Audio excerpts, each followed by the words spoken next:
সূরা ইয়াসিন পড়লে কি মনের আশা পূরণ হয়, এটা কি সহিহ? আমি কিছুদিন থেকে ইবাদতে আনন্দ পাচ্ছি না, অনেক চেষ্টা করছি, হচ্ছে না, কি করব? ছেলেদের হাঁটুর উপর প্যান্ট বা লুঙ্গি উঠে গেলে কি ওযু ভঙ্গ হবে?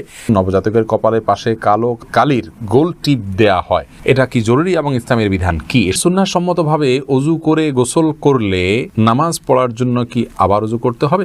উলঙ্গ হয়ে ওযু করলে কি ওযু হবে? পিরিয়ডের শেষ সময় বুঝতে না বুঝতেই 1-2 ওয়াক্ত নামাজ ছুটে যায়, কি করণীয়? নামাজের সময় কোনো মহিলার হিজাব পরিহিতা অবস্থায় রুকু বা সিজদার সময় হাতের কাপড় সরে যায়, মাথার কাপড় দিক থেকে চুল বের হয়ে যায়, তাহলে নামাজ হবে কিনা? স্বামী এবং শাশুড়ি একই সময় ডাকলে কার ডাকে আগে সাড়া দেওয়া উচিত? ওয়াজিব ঢাকা থাকে তাতে তার সতর ঢাকা হবে কিনা? অবশ্যই হবে। আপনি সতর ঢাকবেন, কি দিয়ে ঢাকবেন সেটা আপনার বিষয়। প্যান্ট দিয়ে ঢাকবেন না শার্ট দিয়ে ঢাকবেন সেটা আপনার বিষয়। ইমরান এলাইস আপনি আইডি থেকে জানতে চেয়েছেন, আমার রাত 2টায় স্বপ্নদোষ হলে কি সাথে সাথে গোসল করতে হবে নাকি সকালে উঠে ফরজ নামাজ পড়লেই হবে? আপনি ফজরের আগে গোসল করলেই চলবে, সাথে সাথে উঠে করতে হবে এমন কোনো বাধ্যবাধকতা নেই। তবে সম্ভব হলে সাথে সাথে করে ফেলতে পারলে ভালো, কারণ অপবিত্র অবস্থায় বেশি সময় থাকা ভালো নয়। এরপরে মামুন জানতে চেয়েছেন, সুন্নাহ সম্মতভাবে ওযু করে গোসল করলে নামাজ পড়ার জন্য কি আবার ওযু করতে হবে? কোরআন হাদিসের আলোকে উত্তর চাই। সুন্নাহ সম্মতভাবে যদি একবার ওযু করা হয়, ওযু করার পর যদি গোসল করা হয়, তাহলে সেক্ষেত্রে নামাজ পড়ার জন্য আর আলাদা ওযু করার দরকার না, যদি ওযু থাকে। কারণ সুন্নাহ সম্মত গোসলের জন্য তো শুরুতে ওযু করতেই হচ্ছে, যার কারণে ওইটাই যথেষ্ট হয়ে যাবে। জাহিদুল ইসলাম জানতে চাচ্ছেন, আমার স্ত্রী গর্ভাবস্থায় শেষ দিকে এই অবস্থায় নর্মাল প্রসবের জন্য কোনো আমল আছে কিনা?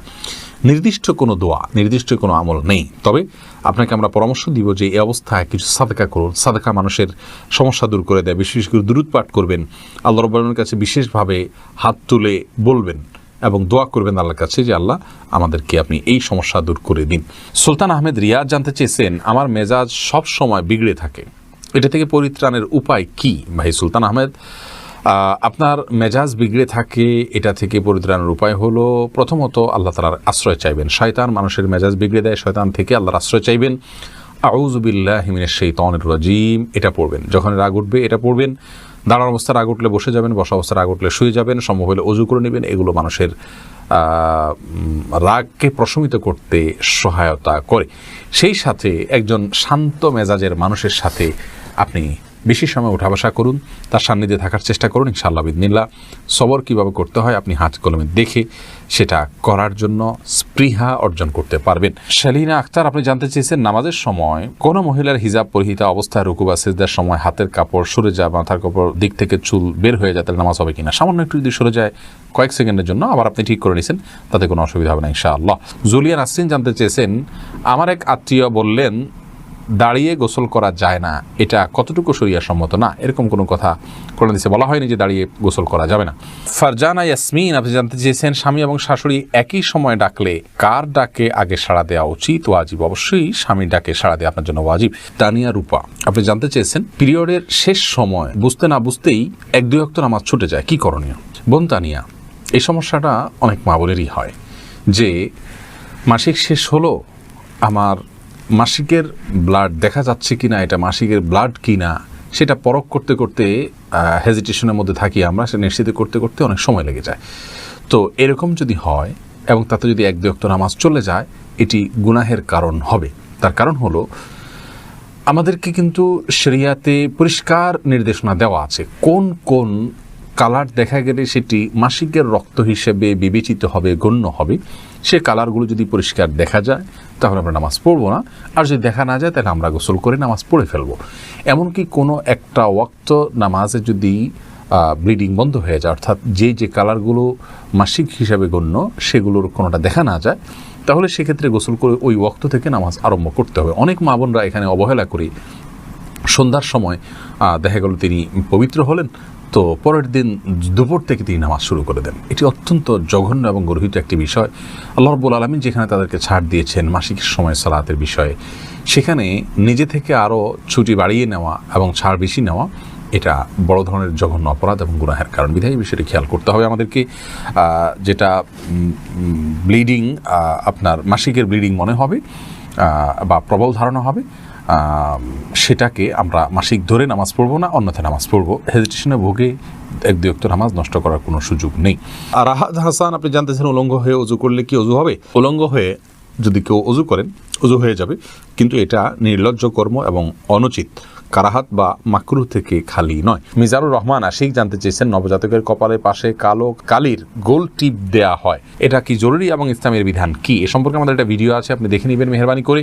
সেখানে আমরা বিস্তারিত বলেছি নবজাতকের কপালে কালো টিপ দেওয়া যদি এই জন্য হয় যে এটা দিলে আর তাকে কোনো ক্ষতি স্পর্শ করবে না, তাহলে এটা শিরকে আসগার হবে, এটি পরিত্যাজ্য, এরকম কালো টিপ দেওয়া যাবে না। আর যদি সৌন্দর্যের জন্য কেউ দেয় যে ফুটফুটে ছেলে কপালে সাদা সুন্দরের মধ্যে একটা কালো টিপ থাকলে দেখতে সুন্দর হবে, তাহলে সেটি দেওয়া যেতে পারে, কোনো অসুবিধা নেই।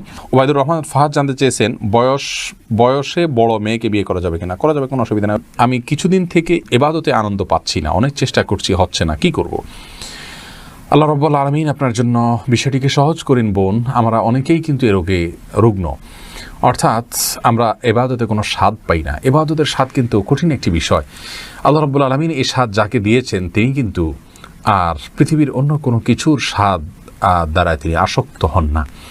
এই জন্য ইবাদতের স্বাদের জন্য আল্লাহ রাব্বুল আলামিনের কাছে দোয়া করা উচিত। প্রত্যেক ওয়াক্ত নামাজের পরে একটি দোয়া রাসূল কারীম সাল্লাল্লাহু আলাইহি ওয়াসাল্লাম পড়তেন, আল্লাহুম্মা আইন্নি আলা যিকরিকা ওয়া শুকরিকা ওয়া হুসনি ইবাদাতিক, যার অর্থ হলো, হে আল্লাহ, আপনি আমাকে আপনার জিকির, আপনার শুকরিয়া এবং আপনাকে সুন্দরভাবে ইবাদতের সুযোগ করে দিন।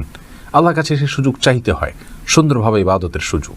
এই জন্য দোয়াটি প্রত্যেক নামাজের পরে একবার করে নারী পুরুষ সকলেই পড়বেন, আল্লাহুম্মা আইন্নি আলা যিকরিকা ওয়া শুকরিকা ওয়া হুসনি ইবাদাতিক।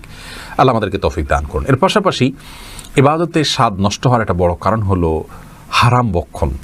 হারাম ভক্ষণ করলে বা উপার্জনে ভেজাল থাকলে মানুষ ইবাদতের স্বাদ পায় না।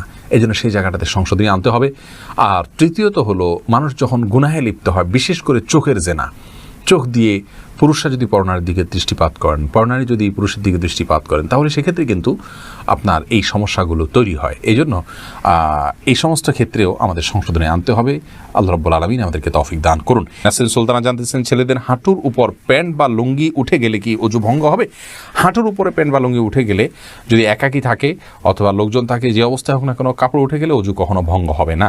ফাতেমা আক্তার নীলা জানতে চেয়েছেন, সূরা ইয়াসিন পড়লে কি মনের আশা পূরণ হয়, এটা কি সহিহ? না, এরকম কোনো কথা সঠিক নয় প্রিয় বোন আমার, যে মনের আশা পূরণ হয় সূরা ইয়াসিন তেলাওয়াত করলে।